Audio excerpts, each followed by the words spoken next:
Donc l'église de Jésus a été bâtie par Jésus. Maintenant, à côté de cette église-là, à côté de l'église de Jésus, il y a, pour nous, ce n'est pas église, hein, mais des histoires qui se font appeler église. J'image aussi ça, j'image. Ce n'est qu'un exemple parmi tant d'autres. Parmi ces églises entre griffes là, il y a des centres. Des centres de. Il y a des églises évangéliques, c'est pas moi. Il y a des ministères de. Quoi encore là? Tout ce qui est dénominationnel. Voilà. Donc, suivez-moi bien. Hein? À côté de l'église véritable, parce que le Seigneur ne connaît pas plusieurs églises. Le Seigneur connaît une seule église. Amen. Mais qui peut être éclatée à l'échelle du monde. Je ne sais pas si vous allez comprendre. Amen. Ça dit que il y a des frères chinois que nous ne connaissons pas, oui, mais qui manifestent la même foi que nous. Amen. Mais ils font toujours partie de cette église. Amen. L'église de qui? Bâtie par Jésus. Voilà. Donc pour le Seigneur, il n'y a pas deux églises. Non. Il n'y a qu'une seule église. Amen. Et cette église est l'épouse de qui? L'épouse du Seigneur lui-même. Donc, aussi vrai que le Seigneur a une seule femme qu'on appelle l'église, c'est pourquoi nous les croyants, quand on se marie, on se met dans le même état d'esprit de notre Seigneur. Lui, il a une seule femme.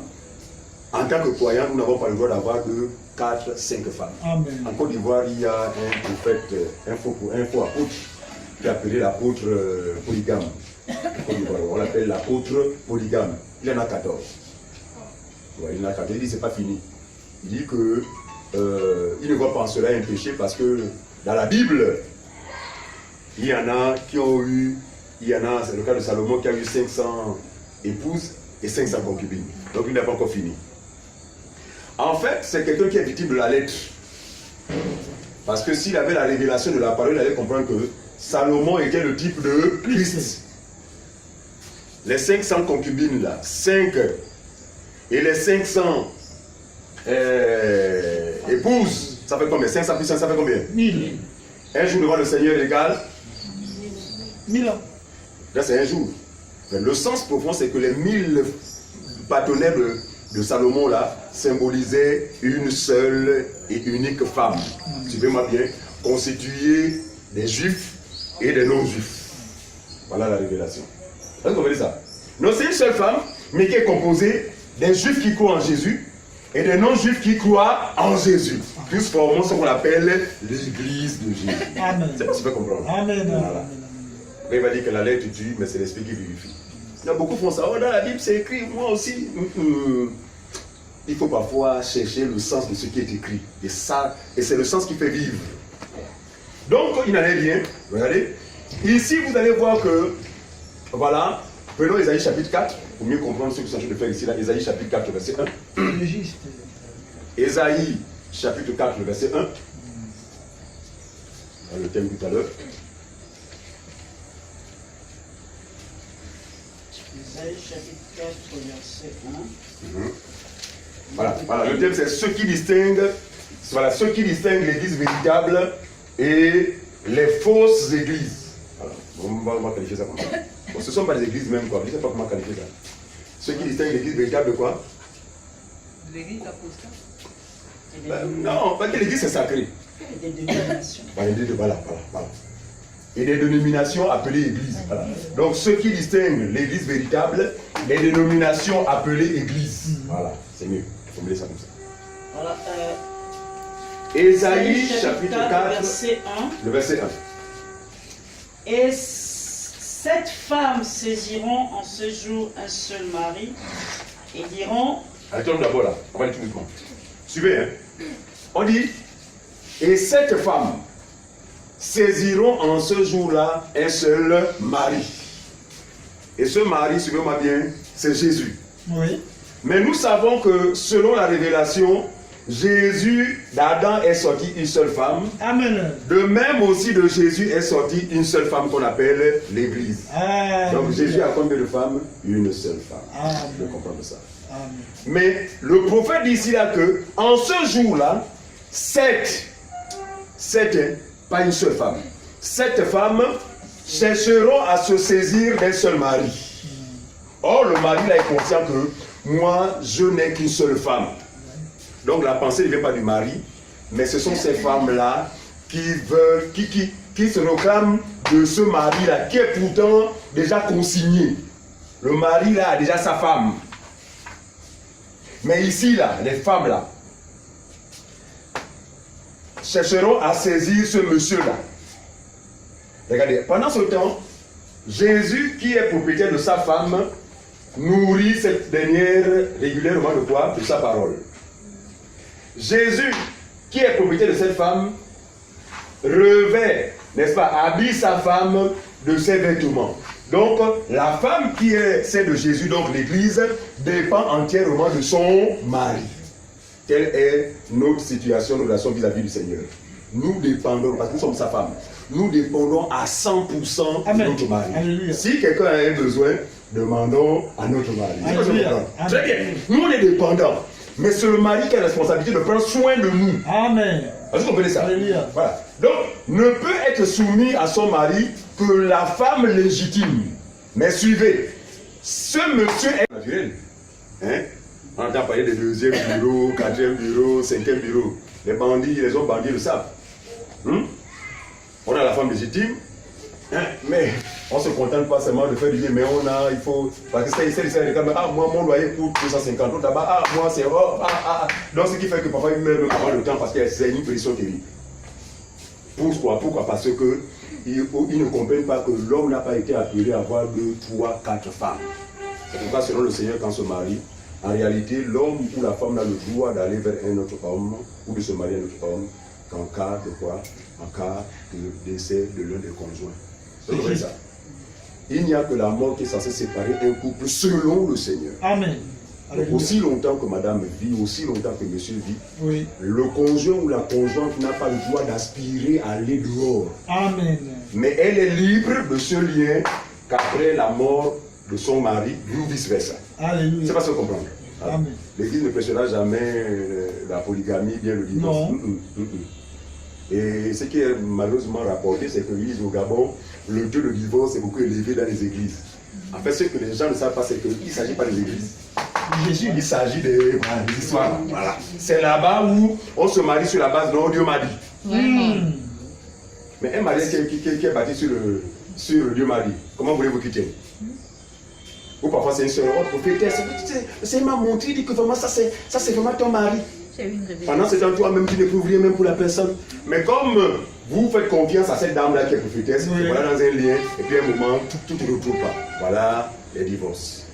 Mais ce qui est marrant, c'est que ces choses-là sont imputées à l'église. Or, ce n'est pas l'église. Je dis ces sujets, répète. Je ne connais pas quelqu'un, membre de l'église de Jésus, mon Dieu, dans les affaires de divorce. Non. Et nous ne disons même pas que, parce qu'on a en Christ, tout ira forcément pour le mieux.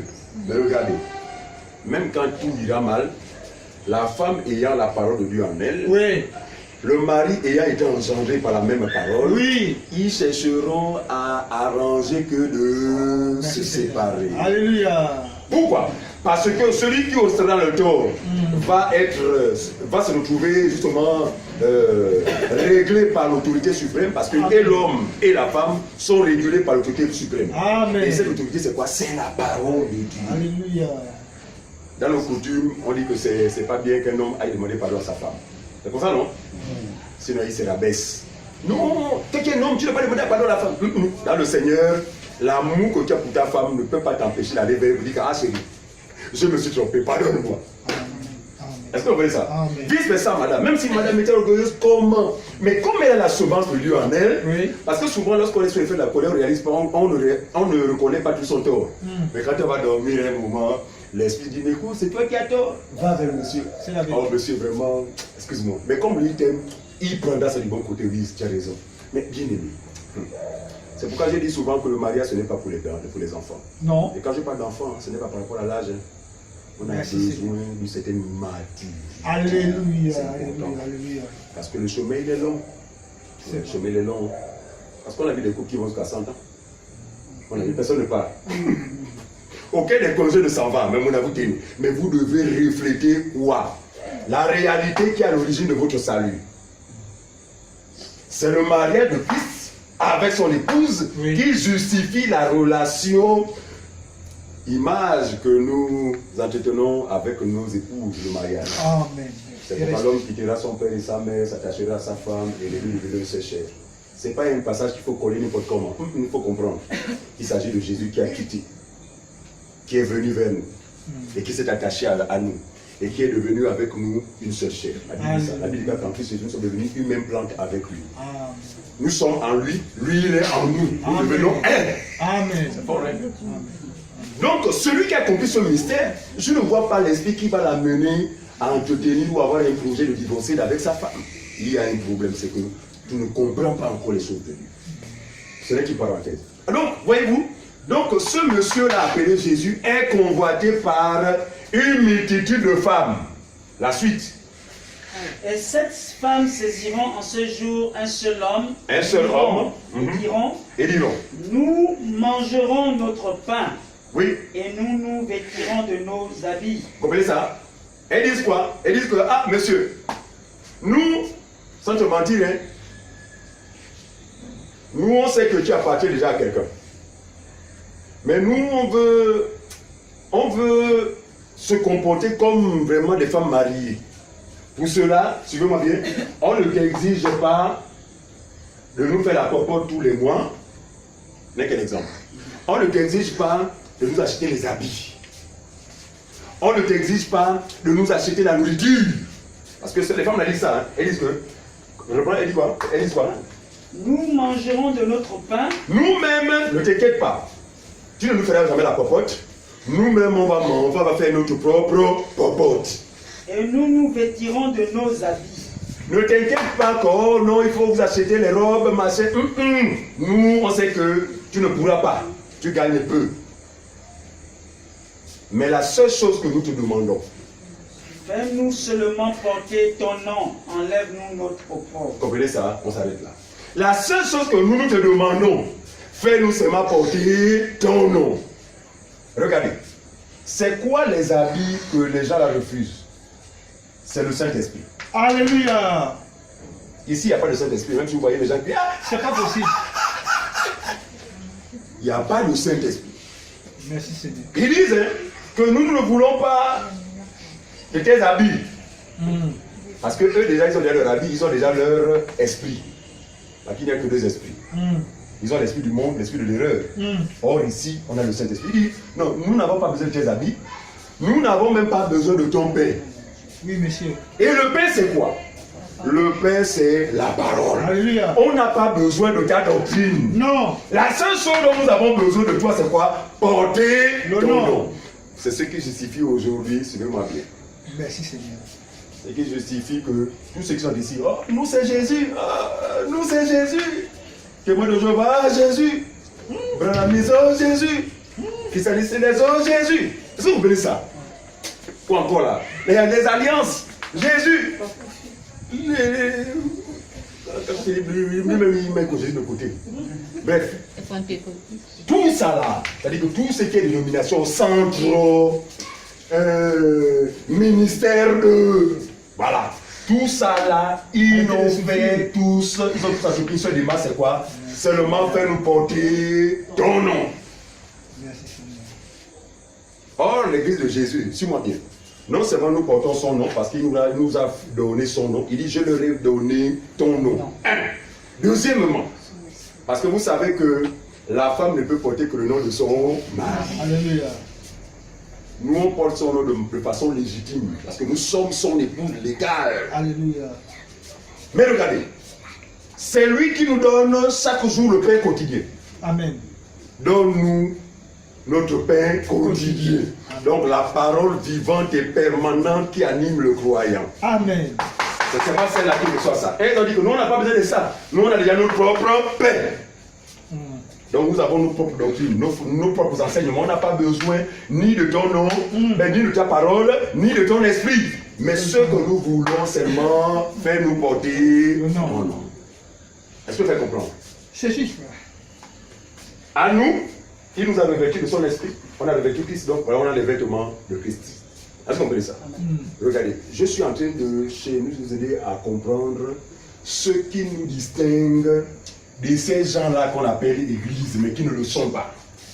Ouais. Si quelqu'un, suivez-moi bien, même ceux qui me regardent sur YouTube, si quelqu'un appartient à une dénomination sur cette terre, dénommée église, vous n'êtes pas sauvé. C'est juste. C'est un scandale, mais il ne faut pas C'est la forcément- vérité, frère. Ouais, c'est la vérité. Non, on n'est pas sauvé. Si quelqu'un est ici, témoin, si quelqu'un a arrêté de souffrir, je ne sais pas quoi, vous n'êtes pas sauvé. Pourquoi? Parce que ce qui sauve, c'est le vêtement de Jésus. Ce qui sauve, c'est le pain de Jésus. C'est juste. Mais vous n'avez pas ça, vous voulez porter le nom. Or, il dit, ce ne sont pas tous qui diront Seigneur, Seigneur, Seigneur. Il a raison. Est-ce que vous comprenez ça? Alléluia. Voilà. Mais qu'est-ce qui nous distingue? Qu'est-ce qui distingue l'église de Jésus qui s'est acquis par son propre sang et les églises dites appartenant à Jésus, mais qui ne le sont pas? Et rassurez-vous, si les gouvernements de la terre aujourd'hui pointent du doigt l'église, parce qu'eux-mêmes ils n'ont pas la connaissance, parce qu'ils nous confondent à tous ces mots, je vous assure, hein, ils nous confondent à toutes ces personnes-là. Dans vos églises, vous criez comme des fous. Et dans vos églises, là où c'est le là, ils confondent tout le monde. Or, il n'en est rien. L'église de Jésus seule marche dans l'intégrité, marche conformément à la doctrine de Christ. Or, ici, suivez-moi bien, si l'église s'appelle l'église puissance de Dieu a sa doctrine. Oui. Si l'église s'appelle porte ouverte à sa doctrine. Il faut bien comprendre ça. Hein? C'est vrai. Si l'église s'appelle arrêtez de, causez la suite. Arrêtez de à sa doctrine. Si l'église s'appelle aidez-moi les noms là, il y a tellement vous les connaissez. Tout ça là. Oh, CMC. Tout ça là. Tout ce qui est dénominationnel, chacun d'eux a sa doctrine. Regardez. Et vous allez voir que dans cette divergence d'opinion, il leur arrive parfois d'organiser des réunions dans des stades. Appelées quoi? La réunion du corps de Christ. Ils appellent ça le corps de Christ. Oh non! Le corps de Christ est convié au stade pour prier pour la nation. Vous avez entendu ce genre de programme? Oui. Rassurez-vous, je le dis devant le Seigneur. Ne va à ces programmes que tous ceux qui font seulement le nom, mais qui n'ont rien de Dieu. Et quand ils se retrouvent au stade, le stade se retrouve complètement rempli. Imaginez toutes les assemblées qui existent, remplies. Et ils sont contents. Oh, vraiment, le corps de Christ était rassemblé. Non. Il y a une différence à faire entre le corps de Christ et l'écuménisme. Il ne faut pas confondre l'écuménisme avec l'unité du corps de Christ. Alléluia. Deux choses différentes. Qu'est-ce qui caractérise l'écuménisme? L'écuménisme, c'est quoi? C'est quelle que soit ta doctrine, quel que soit ce que tu crois.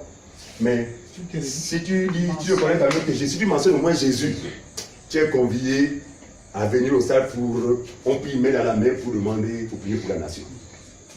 Ça c'est une démarche apostate. C'est vrai. Très bien. Or l'église, corps de Christ, quand on parle de corps de Christ, regardez bien, nous avons quoi en commun? Un seul Dieu. Suivez. Un seul Seigneur. Alléluia. Un seul esprit. Amen. Une seule doctrine. Alléluia. Un seul baptême. Un seul baptême. Amen. Voilà ce qui caractérise en fait l'église véritable. Amen. Or ceux-là, il y en a qui baptisent par immersion, il y en a qui baptisent au nom du Père et du Fils. C'est-à-dire que peu importe, c'est-à-dire que chacun fait comme il comprend, mais pourvu que cela ait une coloration de Jésus. Et sur cette base-là, ils disent que nous sommes un en Jésus. Et tu vas entendre par chanter, ils vont s'attendre les mains. Nous sommes un dans un lien d'amour. C'est ce qui se passe, non? Nous sommes un dans un lien d'amour. Au lieu de dire même notre esprit, nos esprits. Parce que chacun d'eux est animé d'un démon spécifique. C'est juste. Est-ce que tu vas comprendre? C'est vrai. Je dis, hein, je ne connais pas un vrai croyant né de la parole prendre part à de telles réunions. Jamais du tout. Si quelqu'un va, c'est un signe que le frère n'est pas un frère. Normalement. Pourquoi? Parce que la communion qui a rapport avec le corps de Christ ne nous impose pas de nous rassembler physiquement dans un endroit. Non. La réalité, c'est que nous sommes déjà en communion. Regardez, nous sommes en communion avec les frères en Chine que nous ne connaissons pas, mais les croyants. Nous sommes déjà en communion. Amen. des frères aux États-Unis, Oui. des frères au Canada, que nous ne connaissons pas. Mais cette communion a rapport à quoi? A rapport avec le corps mystique, donc le corps réel de Christ, qui est composé d'une tête dont chacun de nous est membre. Et nous savons que dans un corps, chaque membre est forcément relié à l'ensemble du corps. Donc nous ne fabriquons pas les unités selon la chair. Non. Mais notre unité passe par quoi? Par l'unité de la foi. Unité de l'esprit. Il y a un passage. Là où Paul dit que, machin, éloignez-vous des frères qui causent la division au détriment de la doctrine. C'est quoi ce passage? Permettez-moi. Oh. Personne n'a concordance? Le chapitre, c'est ce qui échappe. C'est un Corinthien ou... Hein, Romain? Voilà, qui dit? Romains 16, 17. Voilà. Je vous exhorte. Merci, frères, merci mon bien-aimé. Ah. Romains combien? 16. 16, 17, ok, que je le retienne. Merci. Romains 16, 17. Suivez là où on peut savoir que quelqu'un en fait n'est pas en fait concerné par l'unité de la foi ou par l'unité du corps de Christ. Vas-y mon frère. Romains 16, à partir du verset 17. Oui. Je vous exhorte, frères, à prendre garde à ceux qui causent des divisions et des scandales, Très bien. au préjudice de l'enseignement que vous avez reçu. Au préjudice de l'enseignement que vous avez reçu. Amen. Éloignez-vous d'eux. Est-ce que C'est c'est juste. clair? Alléluia. Regardez. L'unité commence normalement sur la base de l'enseignement unique qu'on a reçu. Regardez, si tu dis que tu es un frère et que on n'est pas d'accord sur le plan de l'enseignement de Jésus, on ne peut pas parler d'unité entre toi et moi. Non. Désolé. Or ici là, bien que chacun a sa doctrine, mais ils prétendent s'accorder. Sur quelle base? Sur la base seulement de l'énoncé du nom de Jésus. Non, chez nous là-bas on prêche Jésus aussi. Oh. Non, chez nous là-bas on sait que Jésus est mort. Nous, chez nous, comme ils ont dit, fais-nous seulement porter ton nom pour enlever notre opprobre. Donc l'unité selon le Seigneur, ou encore ce qui certifie la relation qui nous unit par rapport au corps de Christ, a profondément la doctrine unique du Seigneur. Alléluia. C'est pourquoi quand il dit qu'aux États-Unis il y a des frères, parce qu'il y a des frères aussi qui sont soumis à cette doctrine, par conséquent on est forcément en communion. Même si on ne se voit pas physiquement, mais on est en communion. Il arrivait que Paul parfois soit ailleurs, il dit que mon esprit est avec votre esprit assemblé. C'est fort, hein?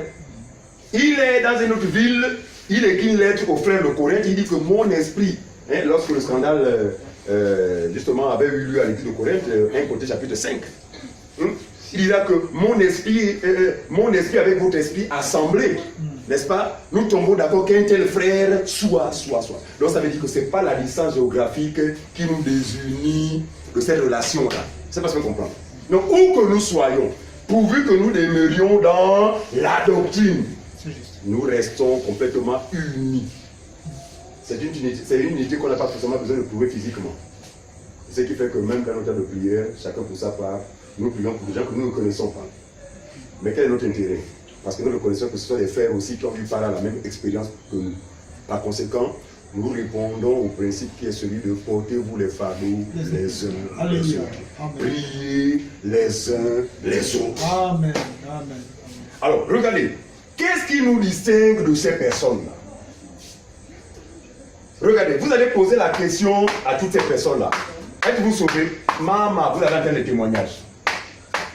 Oh, moi j'étais comme ça, j'avais un problème de ventre. Non, je parle du salut. Êtes-vous sauvés? Ils vous diront oui.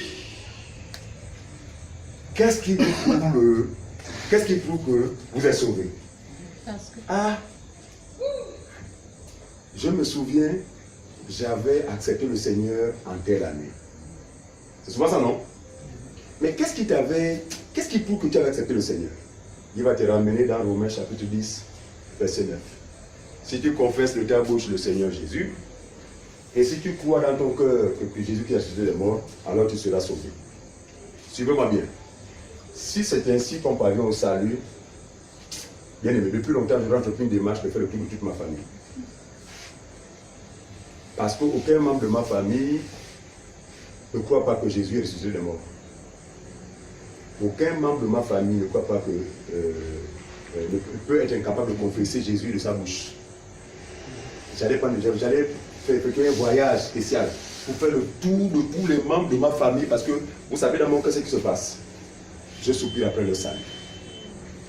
Mais si c'était aussi facile comme ça, mais mon Dieu, chacun de nous allait se déployer. Maman, j'ai dit, oh, dis Jésus, je t'accepte dans ma vie. Jésus, je t'accepte dans ma vie. Hein? Non, on aurait rempli le paradis avec les confessions. Et rassurez-vous, toutes ces personnes qui sont ici là, se sont soi-disant converties sur la base de cette confession. Si c'est ça, ça veut dire que le salut s'obtient, le salut vient de nous-mêmes. Ça veut dire que quelqu'un pourrait être sauvé parce qu'il a pris la décision de suivre Jésus. Or, ce n'est pas ce que la Bible enseigne. Regardez comment l'Église véritable est sauvée. L'Église véritable est sauvée sur quelle base? Prenons Éphésiens chapitre 2, le verset 8 à 9.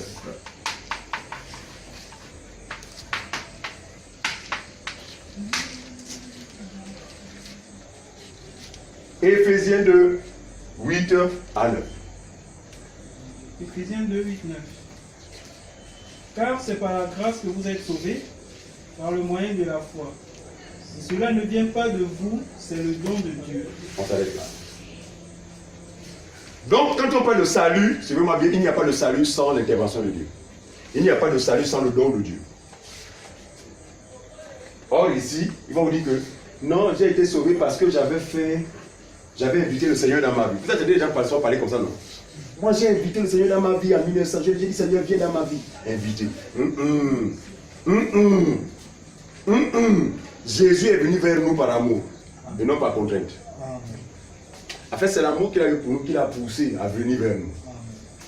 Personne n'est allé vers lui. Non. Parce que notre condition ne pouvait nous permettre d'aller vers lui. Alléluia. Un pécheur ne peut pas s'approcher de Dieu. Non. Mais c'est Dieu dans son amour qui s'est approché du pécheur Amen. que nous étions. Voilà l'amour. Amen. Amen. C'est ce qui va dire que Dieu a tellement aimé les hommes. Oh mon Dieu, quel amour.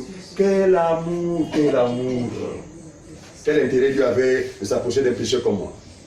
Mais son amour l'a poussé, sa miséricorde, à venir vers moi, le pauvre pécheur. Me lavant de toutes mes souillures et me revêtant d'un habit nouveau. Mon Dieu Seigneur Jésus, quel privilège. Et la Bible dit ça. Ce n'est pas nous qui avons aimé le Seigneur, mais c'est lui qui nous a aimés. Voilà. Ce n'est pas nous qui l'avons aimé, mais c'est lui qui nous a aimés le premier. Il fallait que cet amour nous soit communiqué pour que nous soyons capables aujourd'hui de pouvoir l'aimer. Sans cet amour, personne ne peut aimer le Seigneur. Or, de manière naturelle, quand on posait la question, oh, tu aimes le Seigneur? Oh, c'est quand même mon Dieu. Oui, moi je l'aime. Il ne faut pas confondre l'amour de la chair avec l'amour divin. C'est deux amours différents. Non, posez la question à tout le monde. Vous aimez le Seigneur? Oh, ce n'est pas une question. Moi je l'aime. Comme s'il était capable. L'homme qui peut aimer le Seigneur, c'est celui en qui Dieu a communiqué son amour. Et la Bible dit l'amour de Dieu est répandu dans nos cœurs par le Saint-Esprit. Autrement dit, ne peut aimer Dieu que celui qui a le Saint-Esprit. Amen. Vous n'avez pas le Saint-Esprit, vous ne pouvez pas aimer. Donc, en un mot, toutes ces personnes-là n'aiment pas Dieu. Ils ne le peuvent. Pourquoi? Ils n'ont pas le Saint-Esprit. Ils n'ont pas l'habit. Ils ont dit que nous, on ne veut pas de gens habits. Nous, on a déjà nos propres habits. Ils ont dit ça, non? Ce que nous te demandons, c'est nous seulement porter ton nom. Mais regardez, suivez-moi bien, suivez mon regard. Ici, je vous assure, vous savez la chose qui amène les gens qui sont ici là à pouvoir se maintenir dans ces histoires-là. Mon frère, tu peux me convaincre. Tu ne peux pas. Je suis ici, ça me fait déjà 40 ans. Avant moi-même, mon grand-père y était. Et quand je suis venu, le Seigneur a tellement fait des merveilles. Mais c'est ici on entend des témoignages. Vérifiez, hein? Ce n'est pas forcément le mensonge. Hein? Regardez, mon pied était pourri. Pour moi, je m'attendais à ce que on en bute.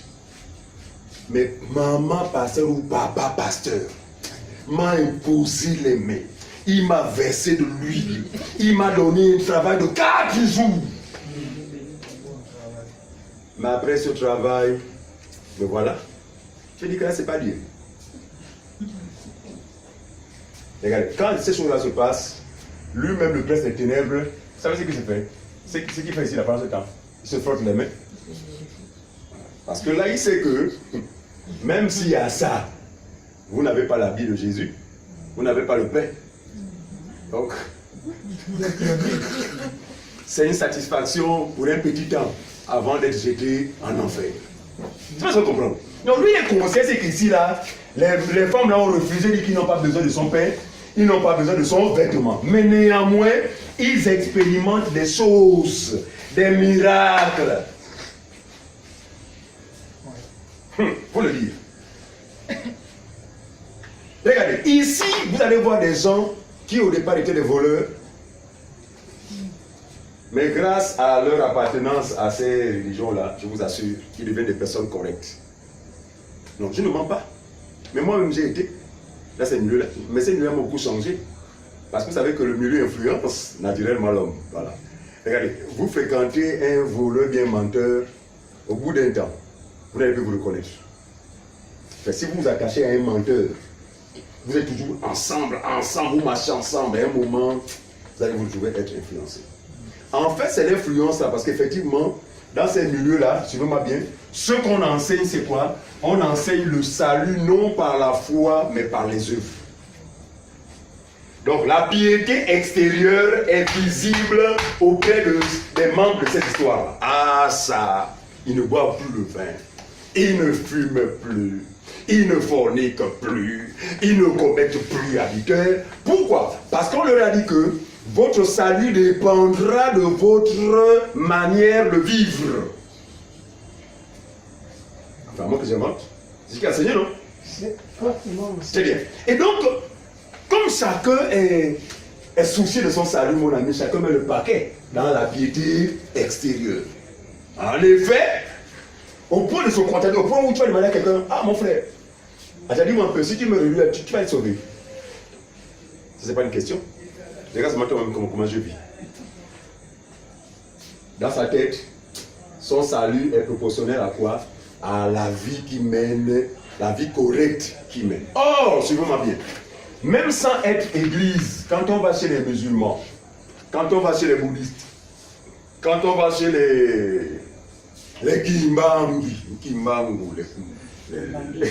kimbanguistes, vous verrez que vous allez retrouver des gens, pourtant eux sont même pires. Bon, c'est vrai que c'est la même chose, mais bref. Eux, ils sont même un peu plus graves. Mais vous allez trouver des personnes correctes, de bonne moralité. Ne fumant pas, ne buvant pas, n'allant pas en boîte, n'ayant pas de copine, n'ayant une seule femme. Mais pourtant, ils ne sont pas sauvés. Donc, on ne base pas la vie chrétienne on ne la base pas sur notre capacité à faire le bien. Celui qui fait ça est un orgueilleux. Romains chapitre 8, chapitre 3, le verset 28. Romains chapitre 3, le verset 28.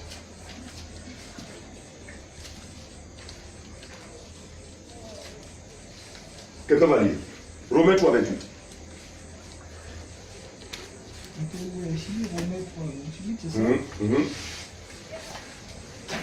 Oui, vas-y. Car nous pensons que l'homme est justifié par la foi sans les œuvres de la loi. On s'arrête là. Paul dit quoi? Il dit, or, nous pensons, ça c'est la pensée qui anime l'église véritable. Nous pensons que l'homme est sauvé par la foi sans les œuvres de la loi. Qu'est-ce que Paul essaie de dire? Que mon salut ne dépend pas de ma capacité à respecter la loi. On ne fait pas ceci, ne fais pas cela, ne fais pas ceci, ne fais pas cela. Pourquoi? Parce que même la loi elle-même, comme j'ai partagé avec mon frère Joël lorsqu'il est arrivé vers 16 h, je disais que pour Dieu, le tout n'était pas d'appliquer 4 ou 5 commandements. Mais pour Dieu, pour être juste, il fallait faire quoi? Pratiquer tous les commandements sans violer l'un d'entre eux. Bon, maintenant sur cette base, qui peut être sauvé? C'est la question que je pose. Nous répondons nettement. sur cette base-là, pratiquer la loi de Moïse, les 10 commandements plus les 603 ordonnances, sans violer une des lois. En toute honnêteté, qui peut être capable de pratiquer cela? Qui lève sa main? Si quelqu'un lève sa main, maman est courageux. Qui lève sa main? Ah, tout le monde peut maintenant comprendre le pourquoi de l'arrivée de Jésus. Jésus vient pourquoi? Parce que l'homme qu'il a tant aimé est incapable d'obtenir la justice qui venait de la loi. Alors qu'est-ce qu'il va faire après son œuvre? Il va sauver l'homme sans les œuvres. Mais si l'homme qui a sauvé sans les œuvres, c'est que c'est un pécheur. Ça dit qu'il le sauve sans tenir compte de ses œuvres. Pourquoi? Parce qu'aucune de ses œuvres n'est bonne. Mais il le sauve sans les œuvres. Ça veut dire que l'œuvre qu'il a accomplie sur la croix, n'est-ce pas, il impute au pécheur. Et la foi que le pécheur va manifester en cette œuvre, il peut le rendre juste. Amen. Voilà ce qui a caractérisé, bien aimé, enfin ce qui a fait de nous des vrais enfants de Dieu. En fait, nous étions conscients que nous étions des gros pécheurs et que par nos propres œuvres, on ne pouvait s'en sortir. Et que par nos propres œuvres, on pouvait s'en sortir. D'accord? Dans cette situation, bien aimé, on ne s'attendait qu'à une seule chose. Nous attendions quoi? L'enfer. Parce que le salaire du péché, c'est la mort. Dans notre incapacité à pratiquer la loi, on attendait qu'une seule chose, l'enfer. Mais gloire soit rendue à Dieu parce que Jésus va venir pour nous faire échapper de l'enfer. La Bible dit, il envoya sa parole, n'est-ce pas? Et c'est pour les détourner de la fosse. C'est vrai qu'il y a une parole aussi identique, comme ça fait que les guérit. Il y a une autre aussi comme il envoya sa parole, mais pour les détourner de la fosse. Voyez-vous? Donc la mort de Jésus, n'est-ce pas? Jésus a accompli toute la loi sans violer un seul de commandements. Donc la justice que nous étions incapables d'obtenir, lui l'a obtenue. Donc Jésus est devenu juste pour les injustes. Tu vas ça comprendre. C'est-à-dire que lui devient juste à notre place. Maintenant, que faire pour que nous devenions justes? Nous devons placer notre foi en lui. Il dit, hein, celui qui croit en Jésus, la justice qui a obtenue, lui sera imputée. C'est ce qui va dire que vous êtes sauvés par la grâce, par le moyen de la foi. Ce ne vient pas de vous, c'est le don de Dieu. Ici, là, le salut est un mérite. Ici, le salut est un mérite. C'est-à-dire qu'il faut d'abord faire comme ça, là, pour être sauvé. Dès ce moment-là, c'est un mérite. C'est-à-dire que je suis sauvé parce que j'ai fait comme ça, j'ai fait comme ça. Or, ici, le salut est un don gratuit. C'est pas ça que vous comprenez. Il dit, tous ont péché, sont privés de la gloire de Dieu, mais ils sont gratuitement, c'est écrit comme ça, gratuitement justifiés par sa grâce. Amen.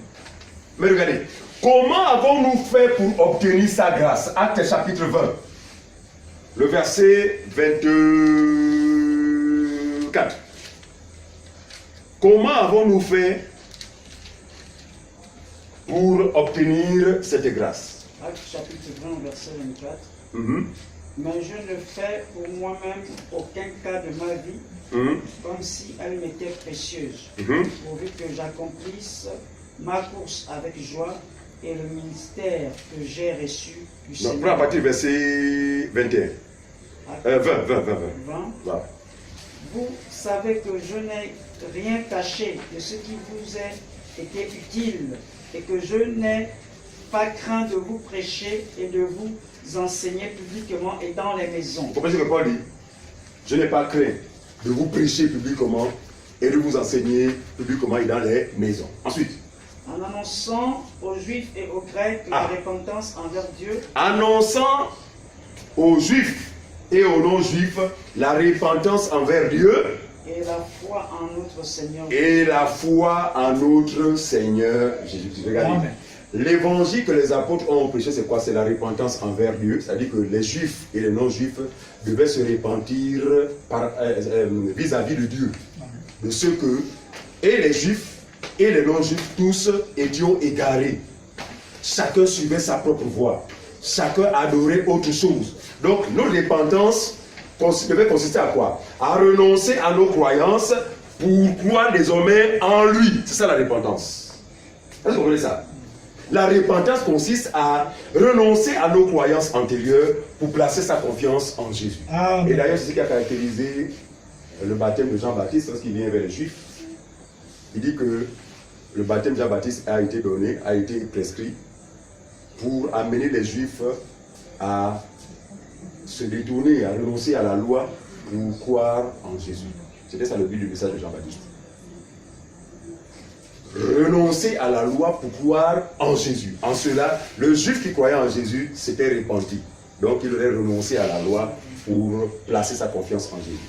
Nous aussi, les nations, nous repentons, parce que la repentance concerne non seulement les Juifs, mais aussi les non-Juifs. Oui. Mais à quoi consiste-t-elle? À renoncer à nos croyances pour placer notre confiance en Jésus. Vous voyez que et les Juifs et les non-Juifs, tous sont appelés à la repentance. Amen. Qui conduit à quoi? À la foi en Jésus-Christ. Amen. Ensuite, Et maintenant, voici lié par l'Esprit, je vais à Jérusalem, ne sachant pas ce qui m'arrivera. Seulement de ville en ville, l'Esprit Saint m'avertit que les liens et les tribulations m'attendent. tu as quel verset? Verset 23 ou verset 24. 24 maintenant, oui. Mais je ne fais pour moi-même aucun cas de ma vie Oui, comme si elle m'était comme si elle était précieuse. pourvu que j'accomplisse ma course avec joie et le ministère que j'ai reçu du Seigneur Jésus-Christ. Lequel des ministères que Paul a reçu du Seigneur Jésus-Christ? Lequel des ministères? D'annoncer la Suivez. bonne nouvelle D'annoncer la bonne nouvelle de la grâce de la grâce de Dieu. Il dit, hein, le ministère que j'ai reçu, c'est celui d'annoncer la bonne nouvelle du don gratuit de Dieu. Amen. Alléluia. Donc l'évangile véritable, quoi? Annonce aux hommes que votre salut ne passera plus par vos œuvres, mais votre salut passe par la foi en Jésus. Amen. C'est vrai. En croyant en Jésus, vous recevez gratuitement la vie éternelle. Amen. Voilà la bonne nouvelle. Elle est bonne nouvelle pourquoi? Parce qu'avant la bonne nouvelle, l'homme devait s'efforcer par ses propres moyens pour être sauvé. Mais il a fait en vain. Mais la bonne nouvelle maintenant, il dit que, oh, bon, maintenant l'homme, tu n'as plus besoin de faire tes efforts là parce que depuis que tu les as faits, et depuis que tu les as faits, tu n'es pas parvenu au salut. Renonce à ça. Mais crois seulement en Jésus, ta foi fera de toi un homme juste. C'est ainsi que tous les croyances de l'évangile à travers le monde entier sont devenus justes. Qui est juste parmi nous? Il ne faut pas hésiter, ça avec conviction. Qui est juste? Ah, vous êtes sûr? Très bien, très bien, très bien. Non, attendez. Est-ce qu'il y a un juste parmi nous? Bon, vous êtes juste par rapport à quoi? Par la foi en Jésus-Christ. Amen, par la foi en Jésus-Christ. Et je comprends pourquoi beaucoup hésitent. Parce qu'effectivement, les gens pensent que quand on dit qu'on est juste, c'est par rapport à nous-mêmes. Faux. Ah, si c'est par rapport à nous-mêmes, nous tous là, disqualifiés. Vous comprenez ça? Donc la bonne nouvelle trouve son sens en ce que des injustes comme nous, mais par la foi en Jésus, il est possible, il nous a été, comment le français? Il nous a été, voilà, il a été possible que nous devenions justes. Des gros bandits comme nous, des pécheurs. Oui. Ah, Seigneur Jésus-Christ. Mais par la foi en Jésus, la Bible dit, je vous rends juste. Regardez, il faut croire en cela. Hein. Vous savez pourquoi l'apôtre Paul, lorsqu'il écrivait les lettres aux frères des différentes églises, il dit, au sein de l'église d'Éphèse. Oui. Quand il dit saint, quelque chose ne va pas dans sa tête. Non, il est conscient. Il sait que ces croyants ont cru en Jésus, par conséquent, ils sont justes. Dieu les a rendus saints. C'est pas ça. En fait, c'est une folie. C'est pourquoi la Bible dit l'évangile est une folie pour ceux qui périssent, oui. Mais puissance de Dieu pour le salut de quiconque croit. Alléluia. Donc il nous faut croire fermement que l'œuvre de Jésus a suffi pour nous rendre justes. Amen. Et que nous ne sommes pas justes par rapport à nos œuvres, parce que si je commence à regarder la vie de Williams, je vais découvrir beaucoup de choses. C'est vrai. Si je commence à regarder ma vie, le fait de venir. Non, quand on parle de ça, ce n'est pas par rapport à nous-mêmes. On est conscient. Et Dieu même en est conscient. C'est pourquoi Dieu ne veut pas que cette nature-là aille dans le salut. Qui sait un jour qui va quitter ce corps? Mais pourquoi nous le quittons? Parce qu'il n'est pas digne. Non, il n'est pas digne. Ça là, c'est pas digne. Même si vous mettez la crème mixée tous les jours. Non, je ne vais pas le faire. Mais même si vous faites ça, c'est pas digne. Hein? 4 5 heures devant le miroir. Il faut que ça n'ira jamais nulle part. La chair et le sang n'hériteront point le royaume. Et suivez, Jean connaît la plénitude de la sainteté que nous sommes sur le point d'épouser. Regardez, sur le plan extérieur, parce que sur le plan intérieur, nous sommes déjà dans la plénitude de la sainteté, nous sommes saints, sans péché. Mais sur le plan extérieur, il y a encore des situations. Mais Jean va dire, ce que nous serons n'a pas encore été manifesté. C'est fort, hein? Mais quand cela sera manifesté, nous serons semblables à lui. Ça veut dire que physiquement comme intérieurement. Ça veut dire que ce qui fait obstacle dans nos vies pour le moment qu'on appelle la chair, Dieu va nous l'enlever. Vous savez ça, non? Amen. Il dit ça. En un clin d'œil, en un signal donné, on va être changé. On va le dire le corps. Lequel est le corps? La chair. Donc, très bien. Donc, imaginez donc extérieurement le corps céleste, intérieur la nature de Dieu monde. Donc, saint comme Dieu lui-même est saint. Amen. C'est ça là. Est-ce que vous comprenez ça? Donc, regardez. Les imperfections qui sont rattachées pour le moment à notre chair n'ont qu'un seul remède. Qui connaît le remède de nos imperfections? La parole. Enfin, j'ai constaté que vraiment, moi je mens trop. Même quand je n'ai pas menti, mais je suis toujours à mentir. Je n'arrive pas à m'en sortir. Remède. Les jeûnes et les prières? Non. Les travaux spirituels? Non. Les retraites de 4 jours, 5 jours, enfermés dans une chambre? Non. Quel est le remède? Oh, Jésus a dit, sanctifie-les par la vérité de ta parole. Car ta parole est la vérité. Donc, regardez, nos imperfections que nous accusons pour le moment, alors que nous sommes dans ce corps, ne pourront être réglées que par l'impact de la parole de la vérité. Amen. Que nous écouterons chaque jour. Amen. Et on va se voir petit à petit dépouiller de tel défaut, tel défaut, tel défaut. Amen. Mais si nous fuyons ce qui est censé nous parfaire, que serons-nous? Il y a un frère qu'on a attrapé chez le Libanais, là-bas, il a soulevé, il a volé. Voilà. Un frère en Christ, hein? Mais quand vous allez voir le frère en Christ, en réalité, c'est que ce frère en Christ là, c'est un frère en Christ le dimanche. La communion fraternelle ne lui dit rien. La fraction du pain ne lui dit rien. Les prières ne lui disent rien. La persévérance, les enseignements ne lui disent rien. Vous comprenez ça? Quand quelqu'un vit comme ça, même si tu es né de nouveau, mon ami, tu vas te retrouver dans des choses dégueulasses, des choses sales. Pourquoi? Parce que ce qui est censé te parfait, parce que le Seigneur a pourvu à un moyen qui est celui de la perfection par sa parole, en vue de nous distinguer des gens qui n'ont pas la parole. C'est-à-dire qu'il dit, ayez un bon... Le bon témoignage au milieu des païens va venir d'où? De l'impact. Parce que la parole que nous écoutons n'est pas une conte. La parole que nous écoutons n'est pas une poésie. C'est la parole vivante et permanente. Alléluia. C'est-à-dire que la même parole qui a créé le ciel et la terre. Ça veut dire que la parole que tu écoutes sera en train de te créer. Sera en train de te créer en vue de quoi? De refléter ce que nous sommes appelés à être sur le plan extérieur.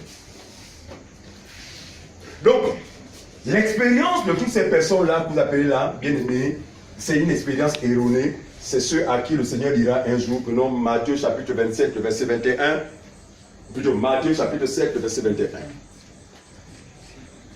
Matthieu 7, 21. On a dit tout à l'heure qu'on ne veut pas, non? Ici il y a des miracles, non? Vrai ou faux? Hein? Il y a des témoignages. Non, il y a des gens même qui ont dit qu'ils avaient le sida. Ils ramènent les examens qui vous disent que, regardez, négatif. Oh, attends, le Seigneur! Non, on est conscient. Ici, là, il y a les prophéties. Ici, on chasse les démons. Non. Ici, on a l'impression que Dieu est là, mais Dieu n'est pas là. Prenons ça. Matthieu 7. Matthieu 7, 21. Matthieu 7, 21. Oui. Ceux qui me disent Seigneur, Seigneur, n'entreront pas tous dans le royaume des cieux. Mais celui-là seul qui fait la volonté Il dit de quoi? mon Père. Ceux qui me disent non. Et si elle dit Jésus, Jésus non. Il dit ils n'entreront pas tous dans le royaume de Dieu. Ensuite, mais celui-là seul qui fait la volonté de mon Père. qui peut faire la volonté de son Père? Seule l'épouse. Oui. La volonté de Dieu est que quoi? Nous mangeons quotidiennement. La volonté de Dieu est que quoi? Nous soyons revêtus de son esprit. Amen. Parce que c'est l'esprit de Dieu en nous qui fait de nous de ses enfants, qui fait ses enfants. Il dit que celui qui n'a pas l'esprit de Dieu ne lui appartient pas. Alléluia. Donc c'est nous ceux qui faisons la volonté de Dieu. Amen. Ensuite, on continue. Verset 22. Oui. Plusieurs me diront en ce jour-là, Ah, Seigneur, Seigneur. Seigneur, n'avons-nous pas prophétisé par ton nom? Ça se passe ici dans les prophéties. Mais c'est même monnaie courante. Ainsi par l'éternel. Oui. Si, c'est vrai. Dans l'église, tu vas encore parler ainsi par l'éternel. Dans l'église, il n'y a pas ainsi par l'éternel. C'est un enseignement. C'est ici, dans l'ombre, on parlait de ainsi par l'éternel. Parce que dans l'église, bien aimé, un seul parle. Il dit, celui-ci est mon fils bien-aimé en qui j'ai mis toute mon affection. Écoutez-le. Autrefois, Dieu a parlé à nos pères par les prophètes de différentes manières et à plusieurs reprises. Mais dans ces temps, Dieu nous a parlé par le Fils. Oui. C'est le Fils qui parle. Amen. Il n'a pas besoin d'intermédiaire. Il parle par son esprit. Amen. Donc quand quelqu'un prophétise par l'esprit, il n'a plus encore besoin de dire ainsi par l'éternel. L'église sait que c'est Dieu qui parle. Amen. C'est pas si bon comprendre. Amen. Quand vous voyez une dame, ainsi par l'éternel, dites à maman, tais-toi. Ça c'est pas Dieu, ça c'est un démon qui parle. Merci Seigneur. Voilà. Et c'est ça le rôle. C'est quand on dit que les anciens dans une assemblée doivent être des anciens aguerris. Vous avez la connaissance de la parole. Amen. Vous avez de l'expérience quant à la parole. Donc vous êtes des surveillants. Vous êtes des évêques. Un évêque, c'est un surveillant. Ceux qui se fait dans l'assemblée, quand il y a des dérives, ils recadrent. Quand quelqu'un parle en langue étrangère, pendant que la personne parle en langue étrangère, nous là-bas aussi. Oh, chinko, chinko, chinko. Mon frère, c'est l'ordre. À tout de l'ordre. Vous comprenez ça? Non, les anciens sont là pour veiller à l'ordre qui doit se donner dans l'assemblée. Alléluia. Ah, mais comme nous disions ce matin, Seigneur, à la radio, lui-même, voilà, moi. Le pasteur aveugle lui-même, il est sur l'estrade, il dit non, vous savez, Dieu m'a dit, hier j'ai dormi. Le Seigneur m'a pas donné une vision claire. Amen, papa. Je dis les femmes. Amen, papa. Une vision claire. Il m'a dit qu'aujourd'hui, tous allez parler en langue. Amen, amen. Alors commençons, fermez vos yeux, fermez vos yeux, fermez vos yeux. Oui, les musiciens, donnez-nous un son doux là-bas. Parlez. Oui, ça peut se faire. Mais si dans cette assemblée, il y a un enfant de Dieu qui a enseigné conformément à la parole, l'enfant de Dieu considérera que là, ce n'est pas Dieu qui est là, c'est Satan. Pourquoi? Parce que le don du parler en langue étrangère est un don spirituel. Amen. Et Dieu n'a pas donné à tout le monde tous les dons. Non. Il a donné à chacun selon le bon plaisir de sa volonté. Alléluia. À l'un le don de prophétie, à l'autre le don de la parole, Oui. à l'autre le don de parler en langue étrangère, à l'autre le don de guérison. Amen. La Bible, il y a une diversité de dons. Merci Seigneur. Comment Le même une Seigneur. assemblée va manifester le même don? Point d'interrogation. Merci Seigneur. Ah, Dieu. Que Dieu nous aide. Donc vous voyez bien que c'est ici que se passe tout ce foufou. J'appelle ça comme ça, foufou. De tout et de n'importe quoi. Mais tout cela se fait au nom du Seigneur. Et dans ce foufou, en effet, il y a des prophéties, il y a des guérisons, il y a des chasses aux démons et toutes ces choses-là. Mais Jésus dira ceci. En ce jour-là, plusieurs me diront, Seigneur, n'avons-nous pas chassé les démons en ton nom? Mais je ne suis pas étonné parce que vous avez dit que je vous laisse, vous laissez porter mon nom. C'est pas un problème. Vous avez dit que vous voulez porter mon nom. Faites comme vous voulez. Donc je ne suis pas étonné que vous ayez chassé les démons à mon nom. N'avons-nous pas prophétisé en ton nom? N'avons-nous pas... La suite, vas-y, rapidement. N'avons-nous pas chassé les démons par ton nom? Oui. Et n'avons-nous pas fait beaucoup de miracles par ton nom? Par ton nom. Verset 23. Alors je leur dirai ouvertement. Ouvertement, suivez-moi bien. Ouvertement, pas parabole. Hein? Je ne vous ai jamais connu. Oui. Retirez-vous de moi, vous qui commettez l'iniquité. Je ne vous ai jamais connu. C'est un procédure qu'ils n'avaient jamais connu. Parce qu'ils sont devenus chrétiens selon leur propre entendement. Or, ceux qui se convertissent au Seigneur conformément à la vérité de la parole, ils sont forcément connus de Dieu parce que personne ne peut venir au Fils si le Père ne l'attire. Alléluia. Donc, par conséquent, Dieu les connaît. Donc, Dieu connaît les vrais croyants. Parce que personne ne peut croire à la vérité de la parole si cela ne lui a été donné du ciel. Amen. C'est pas ce que comprendre. C'est vrai. C'est ce que nous disons. C'est-à-dire que non, on n'a pas cru par hasard. Non. Il ne dit pas que non, je marchais et puis j'ai croisé un frère. C'est Dieu qui a organisé tout cela. Amen. Merci Seigneur. Vous comprenez ça? C'est pourquoi Dieu soit assemblé que, ah, nous, quand on va à la radio là, on va pas pour tout le monde. Mais on va pour les brebis égarées. Parce que ces brebis là vont entendre la voix. Oui. Et depuis qu'on a commencé, on voit des brebis qui ont entendu la voix. Sans nous voir même, ils ont entendu. Ils n'ont pas regardé à un frère. Mais ceux qui se disaient, ça là, ça m'est familier. Il faut que je rencontre ces frères. Merci Seigneur. C'est le cas de Rosaire. C'est le cas de Frasie, elle n'est pas là. C'est le cas de Joël. Joël, c'est cet après-midi. Le frère Joël que vous voyez là, cet après-midi. Alors que nous développons sur la fin de parler en langue, il dit, ça là, il a appelé. Effectivement, son exposé était cohérent. Mais vous savez, la joie qui se manifeste lorsque on se rend compte qu'on a un frère, on a un semblable quelque part faire. Même si vous habitez à Mbonje, même sans la classe, vous allez marcher pour la police. En fait, il y a comme une attraction entre les vrais enfants. Et il a dit, ce soir-là, je serai. Il est venu depuis 16 heures. On est là, on fait que manger, jusqu'à ce que l'heure nous attraper pour commencer à réunir. Pour dire que, et ce n'est pas fini. Amen. Il y a encore des brebis qui entendront cette voix-là. Suivez, pas forcément par nous. Non. Parce que nous ne sommes pas les seuls Non. à parler de ces choses-là. Mais à travers les vrais frères, les brebis qui sont quelque part, Amen. qui appartiennent au Seigneur, Amen. entendront la voix Amen. et suivront cette voix. Donc, ce qui nous distingue, je vais bien aimer s'il vous plaît. Donc, ce qui nous distingue de ceux-là, bien aimés, c'est le fait que nous avons eu la grâce d'être sauvés. Notre salut n'est pas venu de nous-mêmes. Notre salut ne découle pas, ne vient pas de nos œuvres, mais notre salut est simplement l'expression de la miséricorde de Dieu vis-à-vis de nous. Voilà. Parce qu'aucun de nous n'est digne. Non. Non, aucun. Frère, moi-même, quand je me dis sur ma propre vie, jusqu'à présent, je me pose la question, mais Seigneur, mais pourquoi tu m'as aimé? C'est plus fort. Oui, pourquoi? Parce que je connais que je suis un faux, un bandit.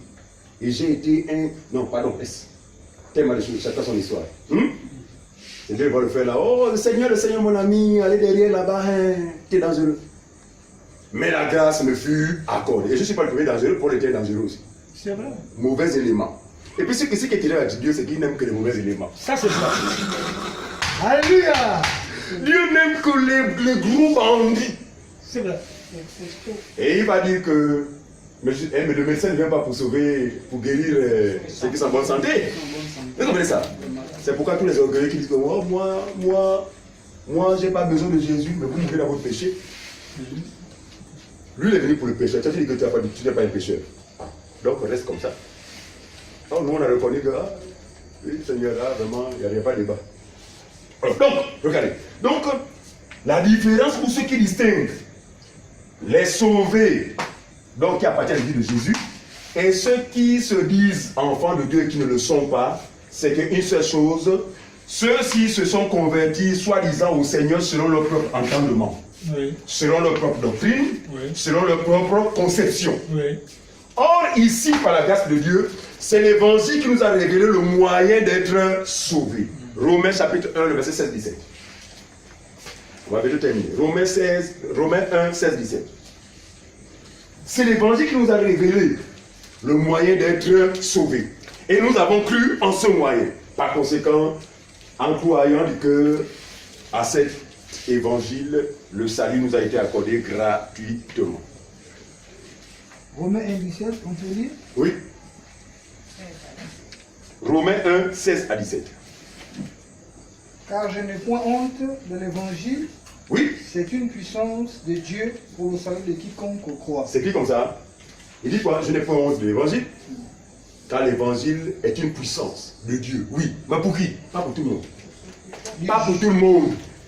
Pour le salut de quiconque croit. Si vous ne croyez pas, l'évangile ne sera jamais pour vous une puissance. Continue, frère. Du juif, Premièrement, puis du grec. puis du non-juif. Parce qu'en lui est révélée la justice de Dieu par la foi. Et pour la foi, selon qu'il est écrit, le juste vivra par la foi. Très bien. Car c'est par cet évangile qu'est révélé le moyen par lequel Dieu sauve. Et Dieu sauve par quel moyen? Par le moyen de la foi. Pour la foi. Donc, la foi que nous manifestons vis-à-vis de la foi. La foi, c'est quoi? C'est l'évangile. Donc, le salut passe par quoi? Il faut d'abord écouter l'évangile, manifester la foi à cet évangile, et le salut vous est accordé. Amen. Mais comment voulez-vous que ces gens-là soient sauvés, sachant qu'ils n'ont jamais reçu l'évangile de la vérité? Lorsque nous savons que le salut ne passe que par le moyen de l'évangile de la vérité. Mais ici, ils n'ont jamais écouté ça. Comment prétendent-ils être sauvés? C'est pourquoi vous dites que je suis sauvé, parce que ça fait 4 ans, je ne fornique plus. Je suis sauvé parce que ça fait maintenant 12 ans, je ne fume plus. Or, l'évangile n'a jamais révélé que pour être sauvé, il ne faut plus fumer. L'évangile n'a jamais révélé que pour être sauvé, il ne faut plus voler. Mais l'évangile révèle que si quelqu'un croit en cet évangile, le salut lui est accordé. Encore 2 passages pour terminer. Allons-y. On n'a pas encore fini de lire Éphésiens 2, 8, 9. On n'a pas fini. On n'a pas fini. Terminons avec ça. On va terminer avec Éphésiens, et puis on va prendre encore 2 autres passages. On était à Éphésiens chapitre 2, versets 8 à 9.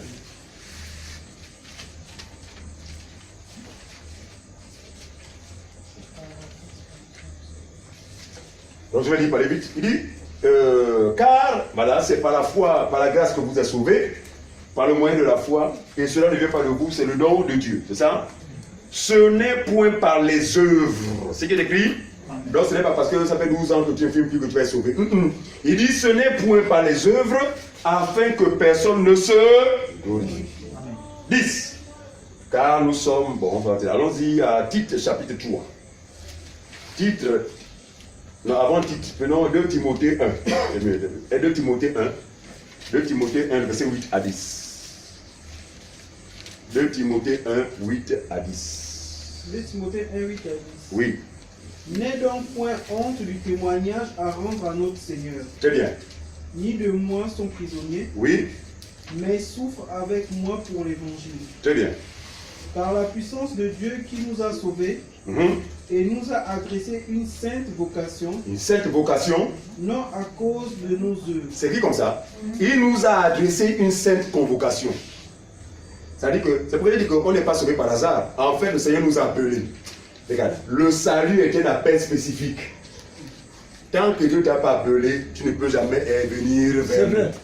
Vous comprenez ça? Amen. Il dit, il nous a quoi? Il a adressé quoi? Une sainte vocation.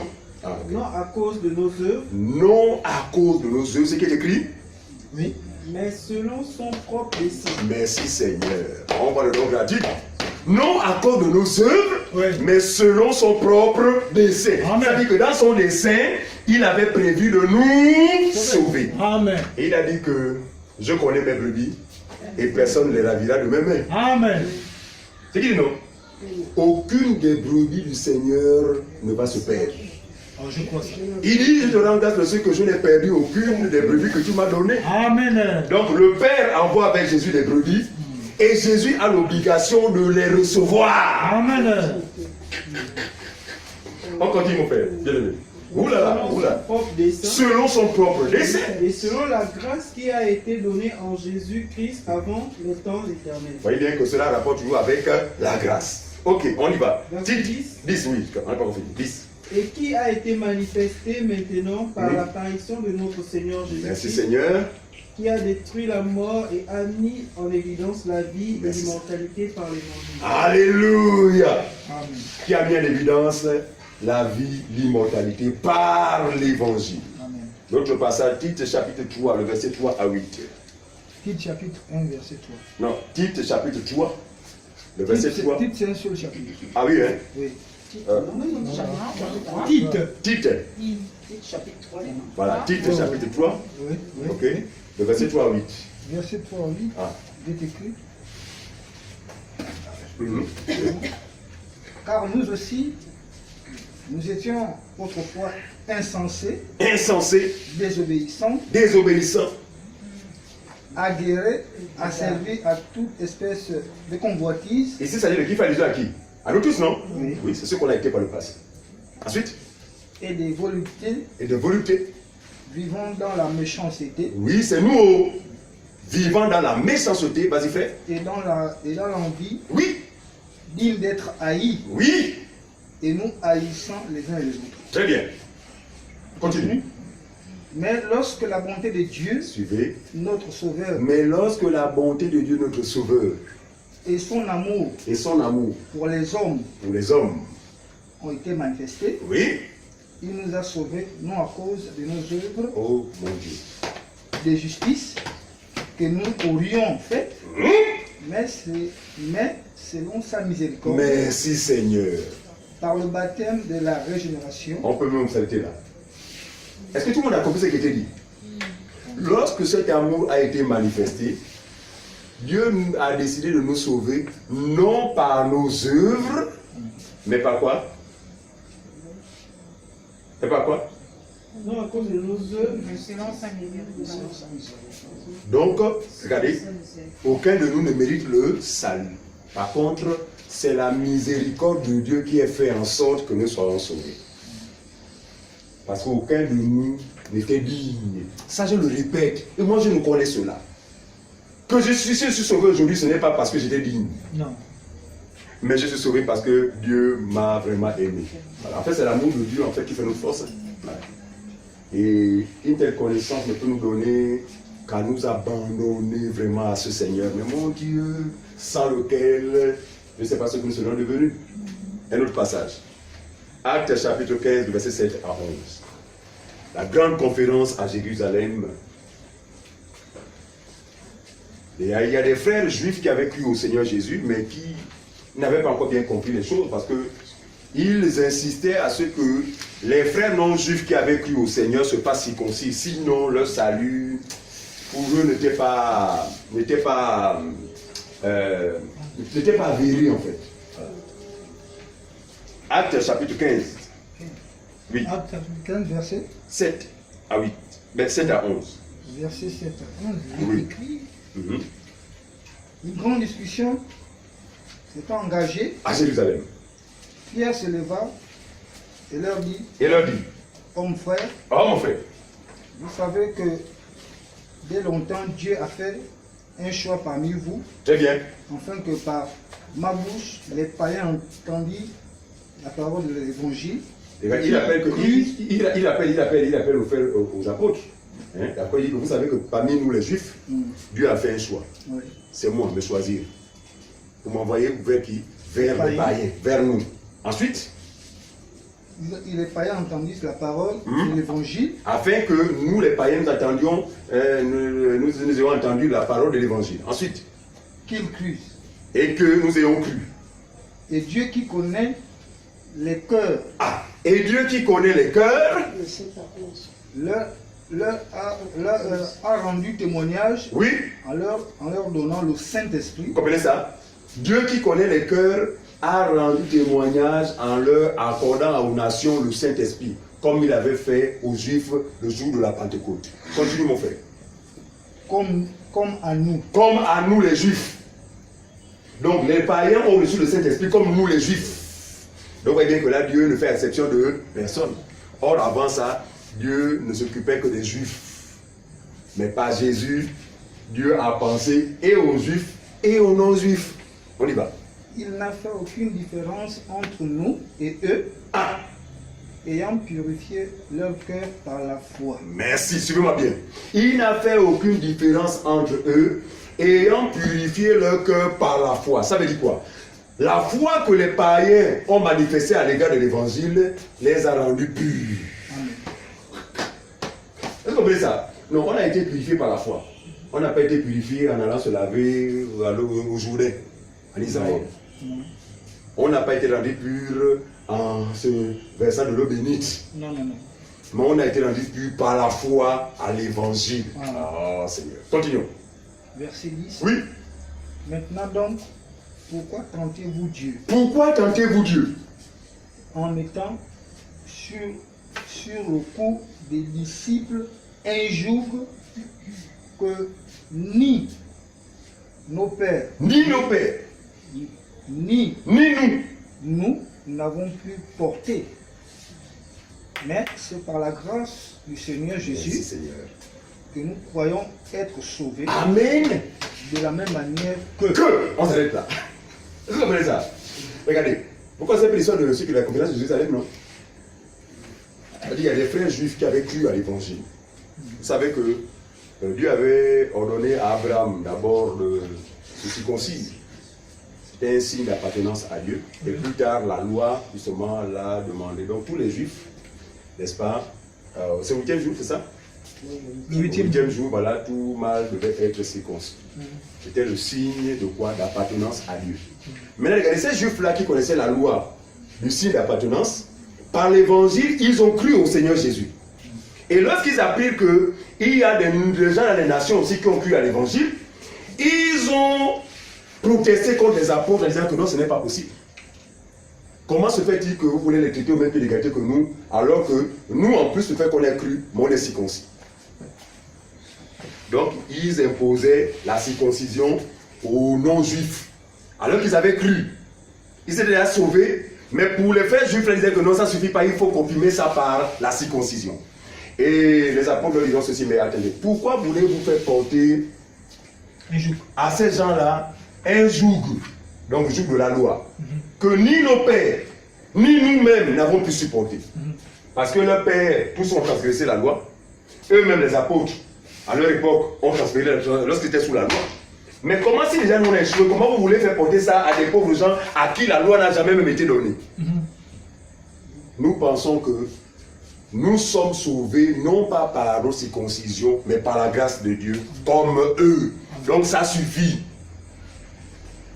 Ceux qui les sauvent, ce n'est pas la circoncision. Non. Mais ils sont sauvés par la foi en Jésus-Christ. Amen. Par la grâce de Dieu. Amen. Donc ici, bien aimé, l'Église est composée des juifs et des non-juifs qui tous ont eu part à une seule et même expérience. Terminons avec ça. 1 Corinthiens chapitre 12, le verset 13.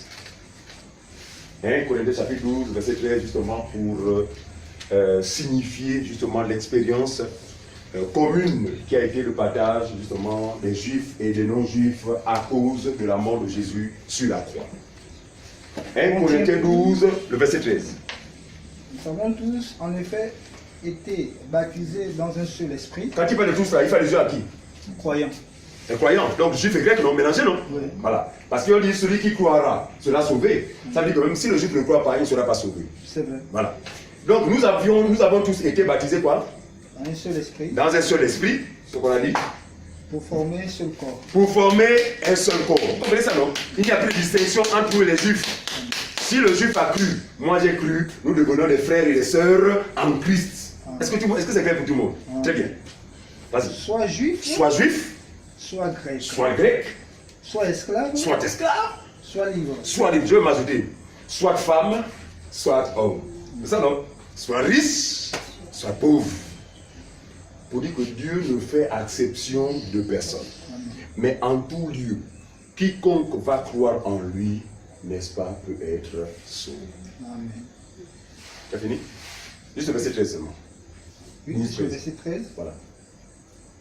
Alors, les soit libre. Et nous avons tous été abreuvés d'un seul esprit. D'un seul esprit, voyez-vous?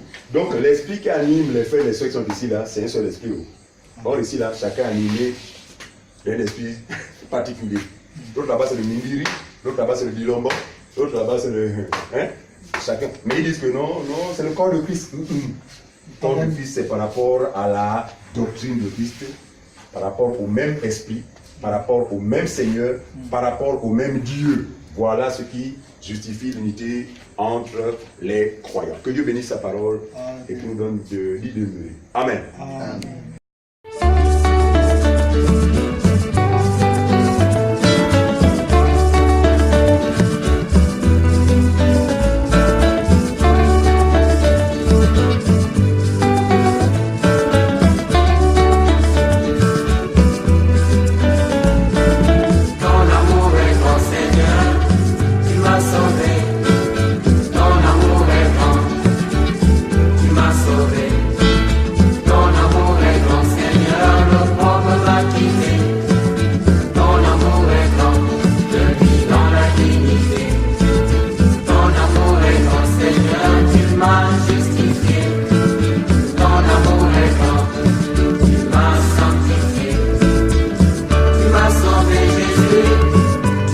sauvé.